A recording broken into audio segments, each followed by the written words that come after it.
Demi Allah saya katakan, sepanjang menjadi orang tua akan ada satu chemistry yang terbangun antara dua hati yang satu sama lain akan saling tersentuh di situ.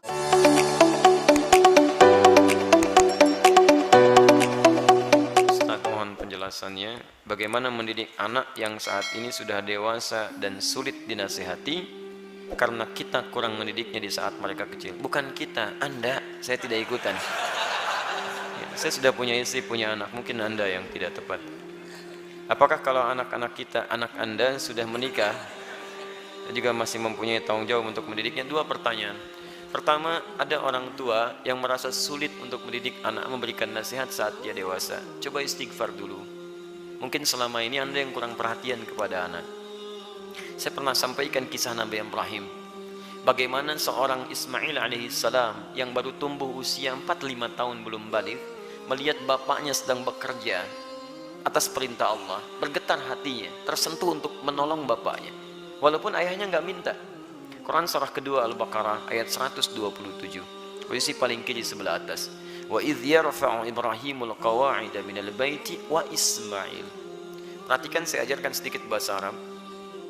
Dalam uslub bahasa Arab, ungkapan bahasa Arab, kalau ada dua subjek mengerjakan satu pekerjaan, subjeknya disebutkan langsung di depan, maka ini menunjukkan porsi pekerjaannya sama, sebanding. Tapi kalau ada satu disebutkan di depan, yang kedua diakhirkan, ini menunjukkan bahwa yang kedua ini sekedar membantu yang pertama saja, tidak sebanding porsinya. Paham sampai sini? Sekarang perhatikan baik-baik. Wa idh yarfa'u Ibrahimul qawa'id, Ibrahim disebutkan. Dan ingatlah ketika Ibrahim diperintahkan oleh Allah meninggikan kembali bangunan Ka'bah yang sempat terkena banjir di masa Nabi Nuh alaihissalam. Wa Ismail, dan Ismail, Ismailnya diakhirkan. Padahal Allah bisa berfirman begini misalnya di luar Quran. Wa idh yarfa'u Ibrahimu wa Ismailul qawa'id. Kalau Ibrahim dan Ismail dua-duanya seimbang. Tapi ini Ibrahim, qawa'id, baru Ismail. Ini menunjukkan Ismail ingin membantu bapaknya. Tahukah Anda, saat ayat itu disampaikan kisah kepada kita, ingin mengisahkan bagaimana seorang Ibrahim alaihissalam menerima tugas meninggikan bangunan Ka'bah, dikerjakan dengan segera. Tapak pertamanya disebut dengan maqam. Sampai sekarang tapak itu dikenal dengan maqam Ibrahim. Saat akan membangunnya, kadarullah meninggikannya, kadarullah anaknya datang, melihat bapaknya bekerja, dia ingin menolongnya. Perhatikan, bukan dinasehati, bukan diminta, tapi anak tergerak untuk menolong bapaknya. Datang anaknya bawa batu. Batu bahasa Arabnya disebut dengan hajar. Kalau disusun-susun menjadi hijar. Kalau jadi bangunan disebut hujrah. Kalau jadi ruangan kamar-kamar disebut dengan hujurat. Maka dia mulai membantu bapaknya. Kalau bahasa kita, boleh nggak saya bantu? Dia bawa hajar, dia susun-susun.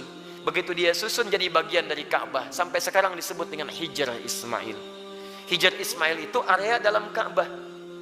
Dan kalau kita sholat di dalamnya, itu termasuk sholat di dalam Ka'bah. Di dulu pada zamannya awal-awal masa Quraisy terjadi kebakaran, menimpa kemudian Ka'bah, ada kerusakan, mereka ingin memperbaiki. Cuman mereka tidak mau mengumpulkan harta yang tidak jelas. Akhirnya orang jahiliyah berusaha mengumpulkan harta yang paling halal. Tuh, orang jahiliyah bangun Ka'bah aja cari yang paling halal. Anda bisa bayangkan. Jadi mereka kumpulkan dan ternyata nggak cukup. Karena nggak cukup, kemudian area Hijar Ismail ini ya tidak tercukupi untuk kemudian dibangun pada area-area yang tertutup dengan area Ka'bah. Maka dibiarkanlah terbuka, sampai sekarang dipelihara keterbukaan itu, dan hikmahnya adalah Allah memberi kesempatan bagi orang yang ingin sholat di dalam Ka'bah. Bayangkan kalau tidak ada area itu, semua orang ingin semangat masuk, antrian macam-macam, tapi Allah berikan keluangan pada kita dengan area seputaran ini. Paham? Tapi intinya ada sentuhan dari anak melihat bapak bekerja, dia ingin membantu. Kisah keduanya dahsyat, lebih dahsyat.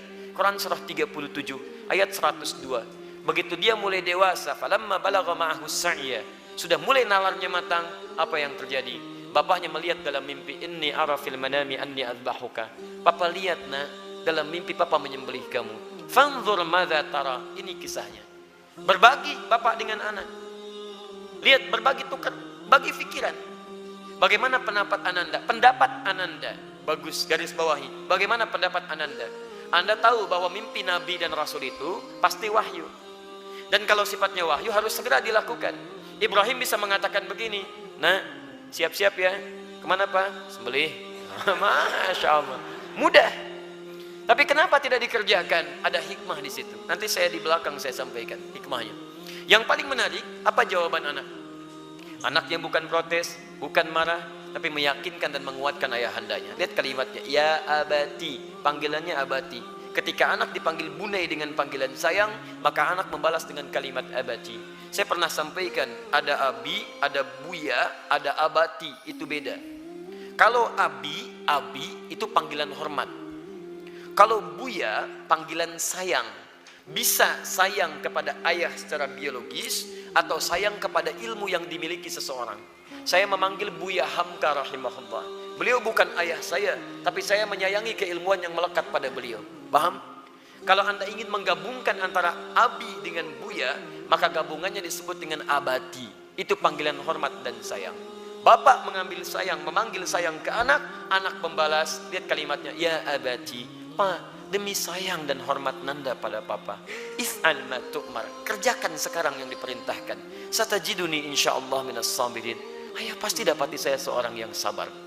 Teman-teman sekalian, maaf ya, kebanyakan orang taunya cuma diganti dengan sembelihan yang besar. Sampai ayat 109 di surah As-Saffat surah 37 itu.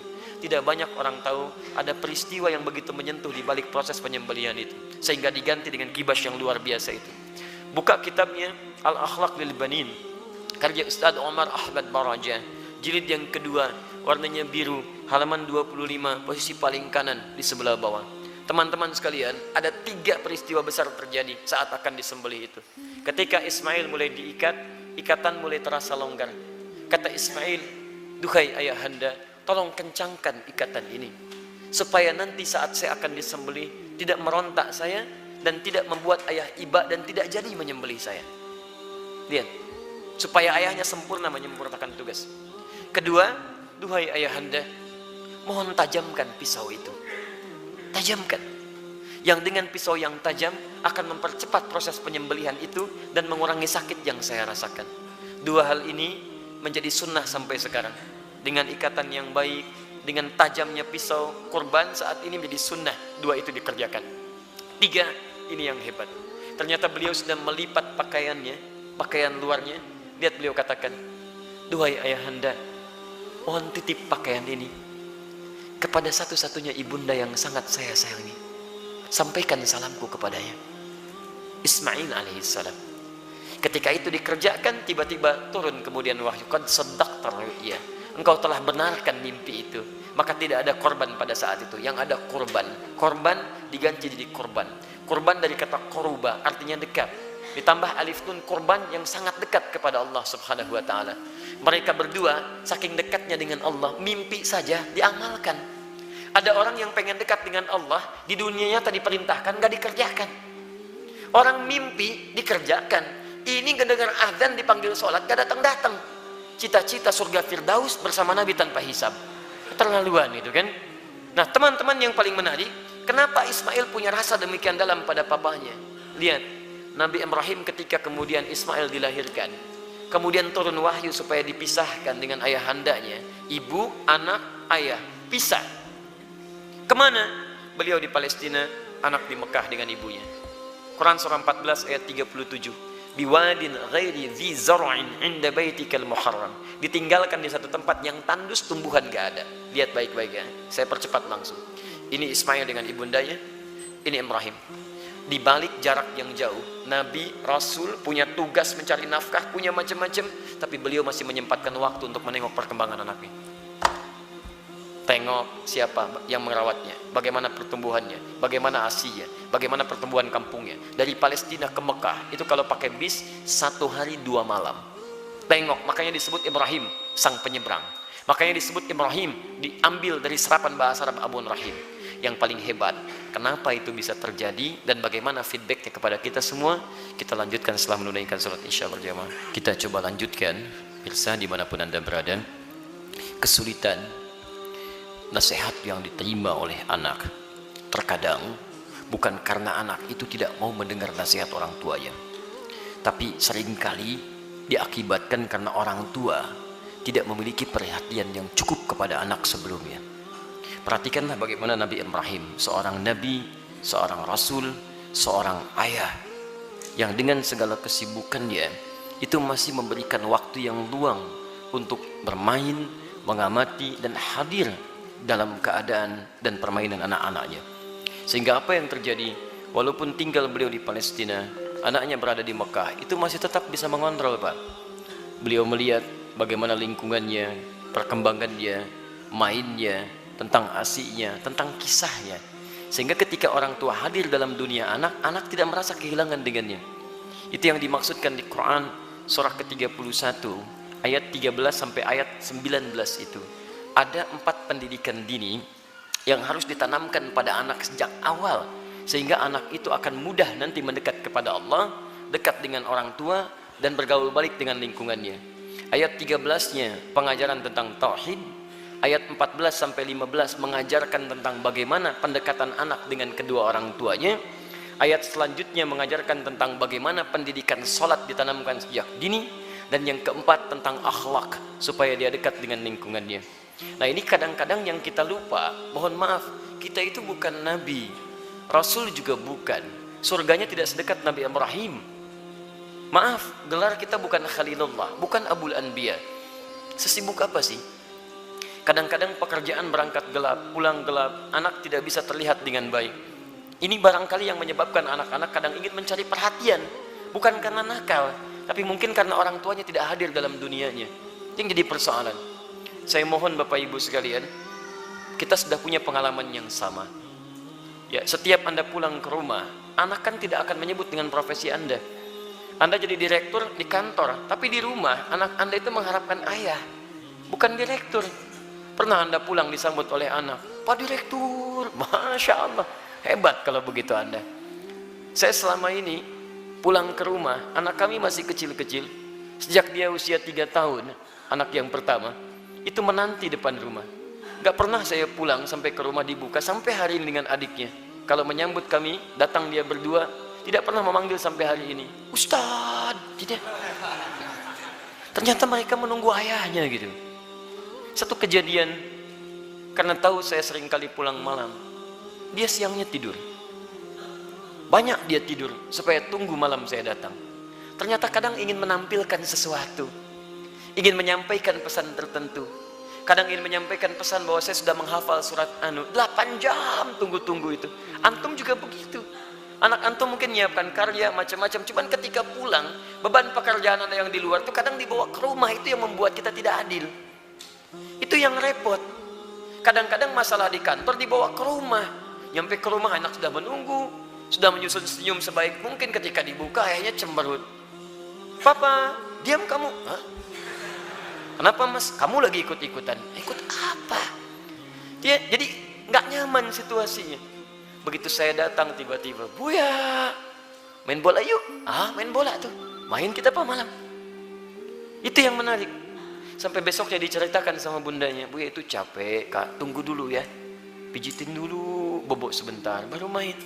Besoknya ditunggu, Masya Allah, di depan pintu. Buya, capek ya? Masya Allah. Ayo sini bobok, kakak pijitin. Pijitin pak. Bobok dulu, bobok merem, katanya merem. Begitu merem kita, baru semenit. Ya bangun, main bola yuk. Masya Allah. Tapi itu tuh susah didapatkan lagi ketika dia dewasa. Jadi kalau Anda nggak dapat sekarang, besok Anda tidak akan bisa meraihnya.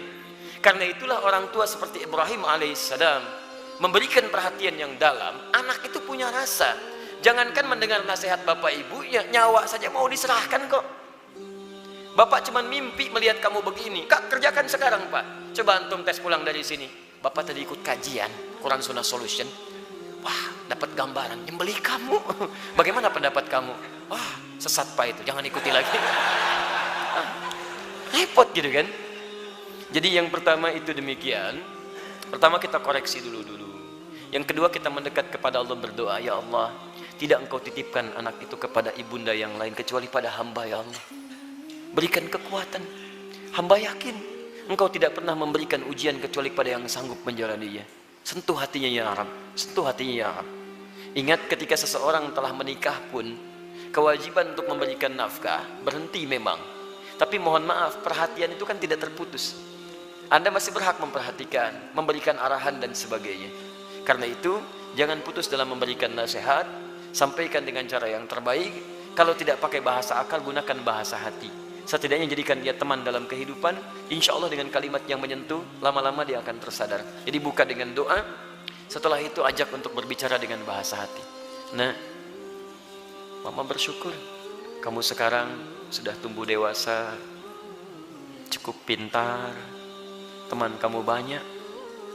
Dulu saat kamu dikandung, masuklah ke situ. Besar harapan mama terhadap kamu. Tiap malam mama bermohon kepada Allah mengalirkan air mata, supaya kita itu bisa sama-sama duduk, sama-sama tersenyum, kita bisa bahagia. Saat kamu berada dalam sekian bulan, harapan itu semakin tinggi. Ayah menambah peluk keringatnya supaya kamu bahagia. Kami berdoa supaya kamu tidak seperti kami, makannya mungkin terbatas dan sebagainya. Pelan-pelan sampai sudah masuk ke dalam jiwanya, baru antum sampaikan nasihat-nasihat kebaikan. Insya Allah pelan-pelan di situ akan hadir kebaikan-kebaikan. Demi Allah saya katakan, sepanjang menjadi orang tua akan ada satu chemistry yang terbangun antara dua hati yang satu sama lain akan saling tersentuh di situ. Semoga Allah memberikan kekuatan insya Allah.